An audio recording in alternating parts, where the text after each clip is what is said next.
Okay, so today we will learn few important things. So first we will learn very basic formulas of kinematics. So before to go with that, we will take one statement that a particle is moving with an initial velocity u with an uniform acceleration f, and by traveling s distance by elapsing time t, this the particle achieved the final velocity of v. So now we know the acceleration is nothing but the rate of change of velocity with respect to time. So when the particle retardates, so just we have to replace the f by minus f. Okay, so the change of velocity, final velocity is v and initial is u, and that change is happen with t time. So that is the rate of change of velocity. So that is nothing but the acceleration. So now if you cross multiply, your ft is equal to v minus u. Now if you take this v one side and remaining two terms other side, so v is equal to u plus ft. So this is the first formula. Now the initial velocity is u and the final velocity is v. So during this interval, the average velocity is v plus u by, the average velocity is v plus u by 2, and the distance travel is s, which is nothing but average velocity into time. Now if you put the value of v, which already we derived, this is u plus ft, and another u is there, this into t by 2. So basically 2 ut plus ft square by 2. So that means one term will be 2 ut by 2, so that means ut. Another term will be ft square by 2, that is half ft square. So this s is equal to ut plus half ft square. This is the second formula. Okay.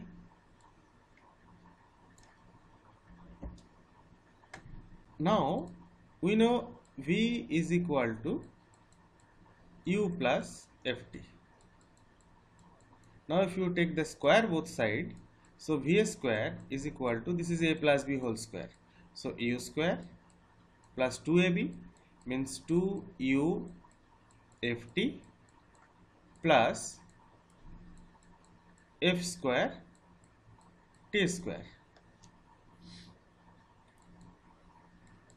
Now I am keeping u square as it is, and from this two term I am taking common of 2f. So if I take 2f, so here it will be ut, and here I have to take one half, because then only this half and this 2 will cancel, and here it is f square t square, so one f is going out, so it is ft square. So already we learned ut plus half ft square is s. So my v square is equal to u square plus 2fs. This is the third formula. Okay.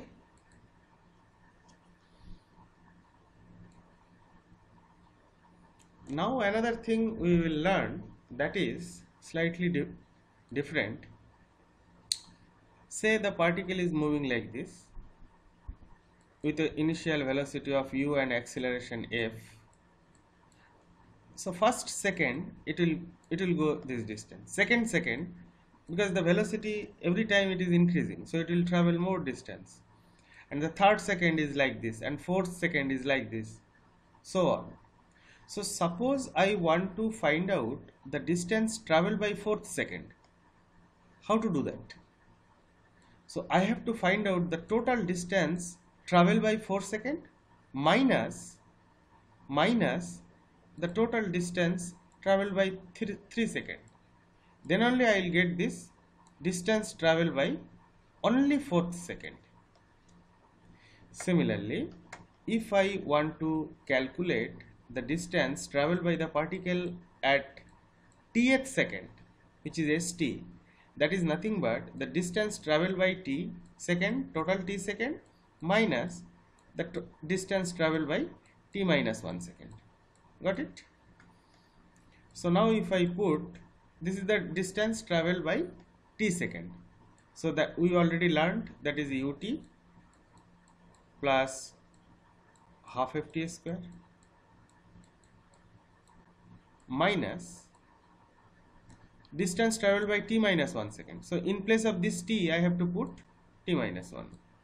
So this is t minus 1, okay, plus half f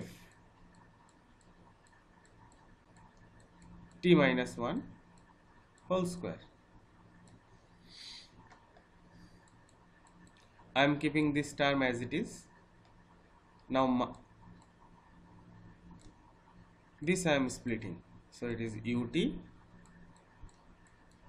minus u plus half f, this is t square minus 2t plus 1. Okay, so now here already ut plus half f t square is there,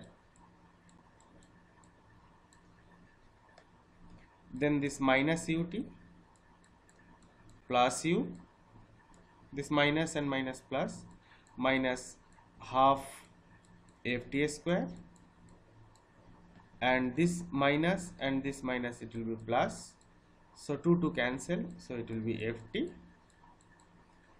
and this will be f by 2, so that will be minus f by 2. Now if I cancel, so this ut cancel, this ft square cancel, so only the remaining is u plus these two terms. So I am taking common f by 2.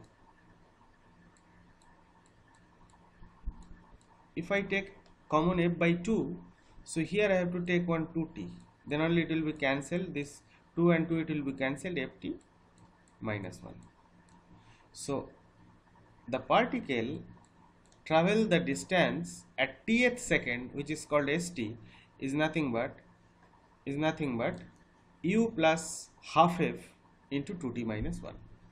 So these are the basic 4 formulas of kinematics which will be used very frequently. So we learn how to derive that. Now we will learn a very important phenomena of human physiology, which is called blood clotting. Suppose we are using a knife, we are chopping some salad, so suddenly by mistake the knife cut our finger. So basically what will happen, basically one blood vessel will be getting ruptured. So say this is the blood vessel, earlier the blood was flowing inside that, and when the knife by mistake it is cut the finger, so basically there will be one rupture like this. So now the blood, it will start to come out like this. Okay, blood will start to come out like this. After some time, if you are putting some cotton or cloth or some time, or by normally after some time, the blood will get clotted. Okay, and there will be no further blood loss. How it is happening? So we'll learn that mechanism today. We'll understand that. We'll we'll learn the mechanism behind it, how the uh, blood is getting clotted. When any wound is there, any cut is there, so after some time, how the blood is getting clotted. So to clot the blood, two corpuscle, it will play the major role. One is RBC, that is the red blood corpuscle, another is the platelets.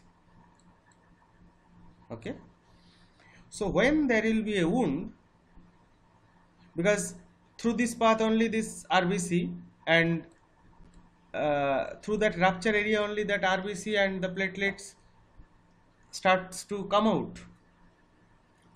So when this anywhere any wound will be there, so immediately the platelet, what it will do, it will release a substrate called thromboplastin. Okay, this thromboplastin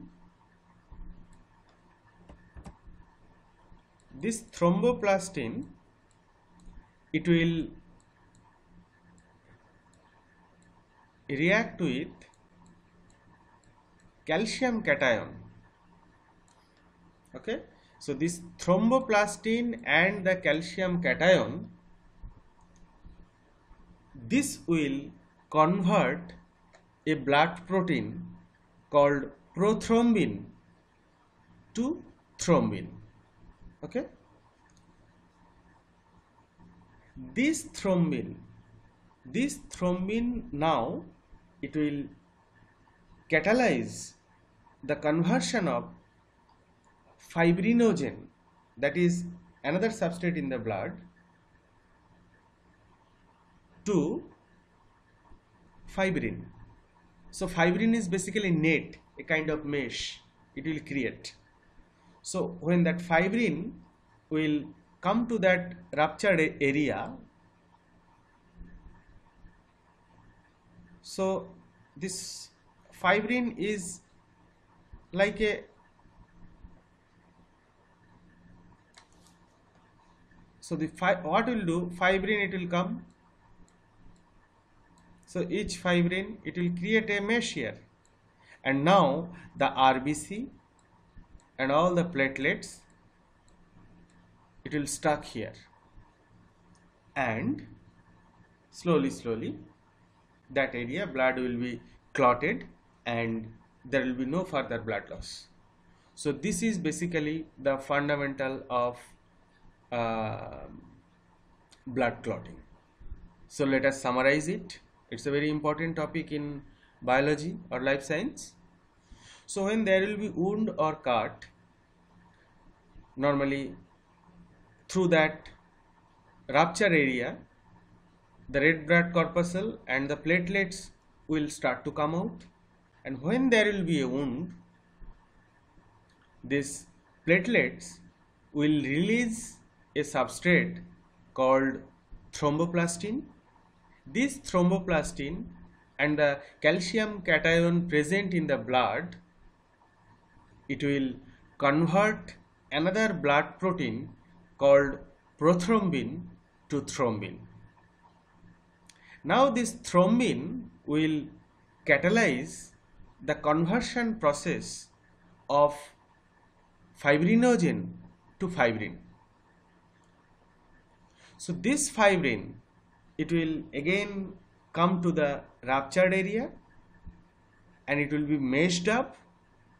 It will create a mesh, a net-like structure, and due to that, the blood corpuscle like RBC mainly and the platelets, it will stuck there, and cumulatively this will happen recursively, and finally the blood will be clotted.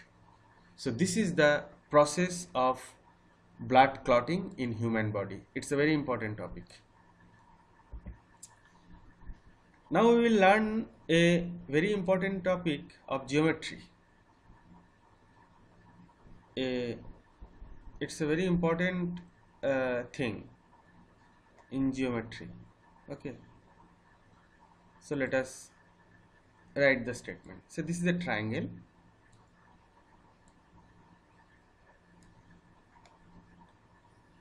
I'll draw it properly. So say this is a triangle, name it, this is A,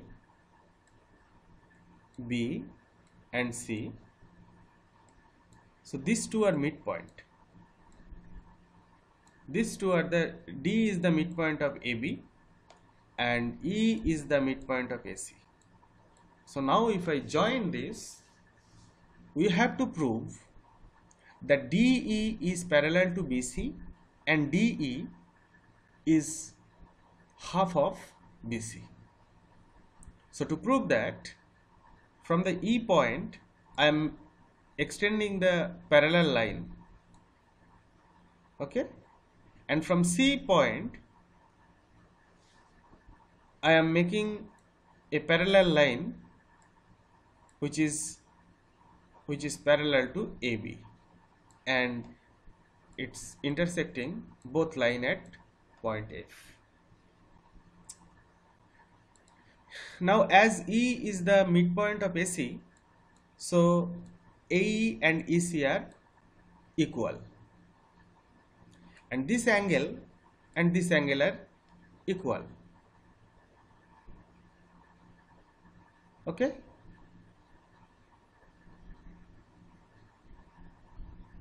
and again as the AB is parallel to CF, so now this angle and this angle also equal. So now the triangle ADE and EFC are congruent. If so,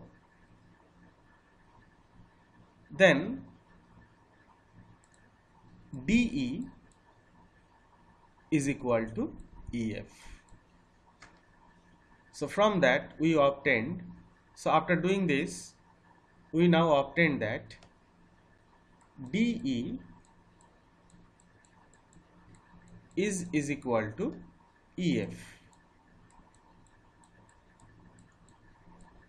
Now BDEC, this is a parallelogram because BD parallel to CF and DE parallel to BC. So for a parallelogram, the opposite sides are equal, so that means BC is equal to DF. Now what is DF? That is DE plus EF.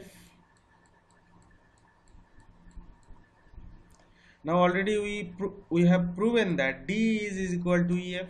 So in place of EF, I can put DE.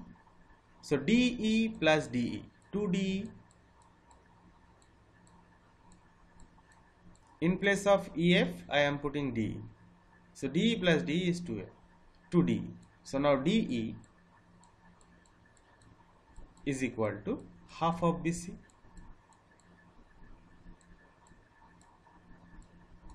So that only we wanted to prove. So first thing I have proven that if in any triangle this say ABC is a triangle and D is the midpoint of AB and E is the midpoint of AC, if I join D, then you have to prove that D is equal to half of BC. So that has been proven. Another thing you have to prove, DE is parallel to BC. It is very simple because this BDFC, that is a parallelogram. So the DF is parallel to BC. So if DF parallel to BC, then DE also parallel to BC.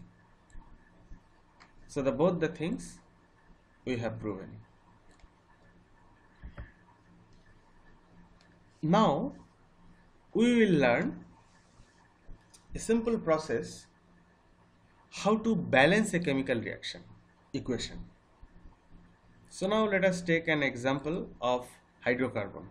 oxidation of hydrocarbon. If you are burning the hydrocarbon in oxygen, normally water and carbon dioxide will come as byproduct. Okay, so let us write, you take ethane, so that equation is C2H2 plus oxygen. This is producing water and carbon dioxide. Now you see this reaction, this equation is unbalanced, because here 2 carbon is there, but here 1 carbon is there. Here 2 hydrogen is matching, but here oxygen is 2. This side this one and this 2, total 3 is there. It's not matching. Now how to do that? So you take the here X, here Y, here Z, here W. So now for each substrate wise I will write the equation. So here X, that means here carbon is 2. So now I am taking, I will balance both side, I will take both side carbon only in consideration.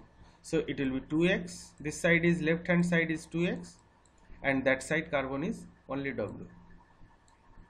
Now I will take hydrogen. So this x and 2, so this is 2x is equal to, that side hydrogen is Z and 2, so 2Z. So that means basically this equation is nothing but x is equal to z. Okay. Okay. Now I will take the oxygen. So here 2y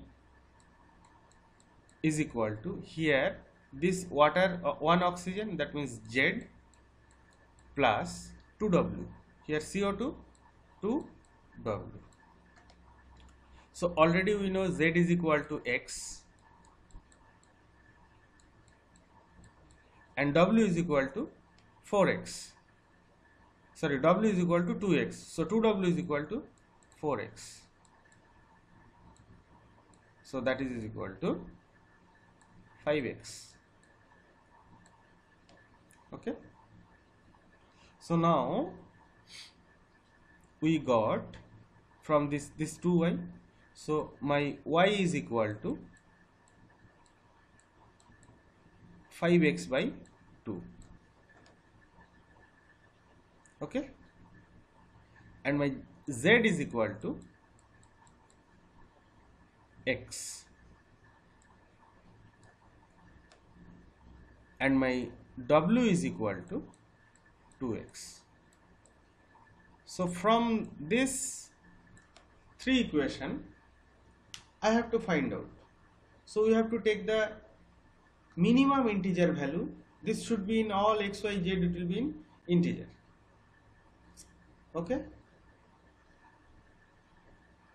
I have done a mistake.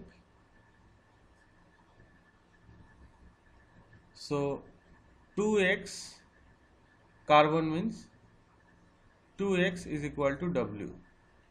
Hydrogen 2x is equal to 2z, that means x is equal to W.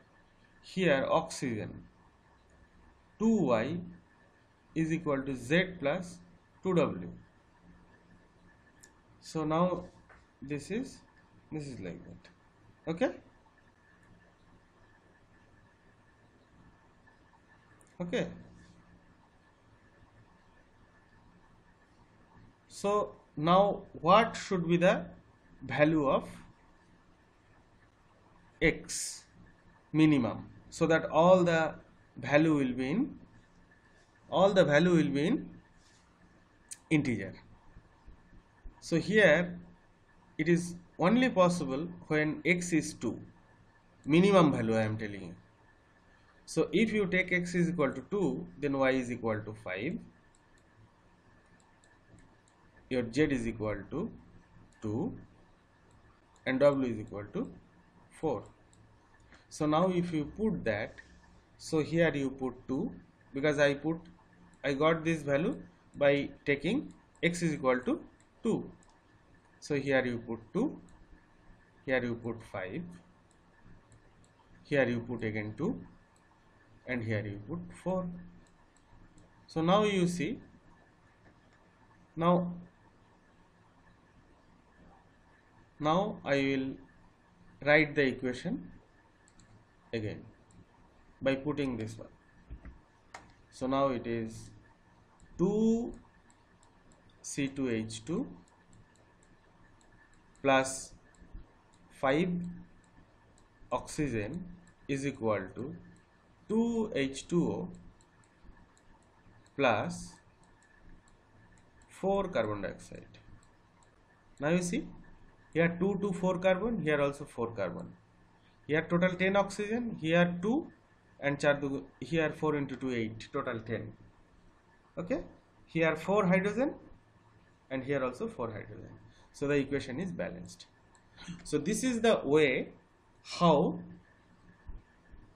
this is the algebraic method to balance any chemical reaction. So these are the 4 things we learned today, which is very important. Thank you so much.